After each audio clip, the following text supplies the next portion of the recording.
Good. So we've now made payments or received payments from customers.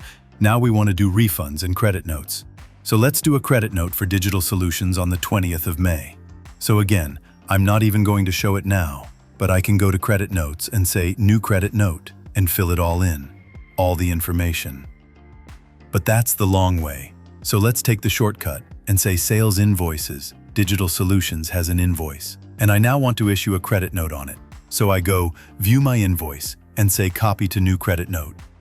It brings all the information through again. That customer linked to this one. I just need to say when my credit note is. I want to do it on the 20th of May.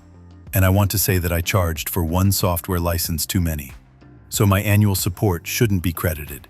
So I'll remove it. And not all 5 of the software licenses should be credited, only one of them should be credited.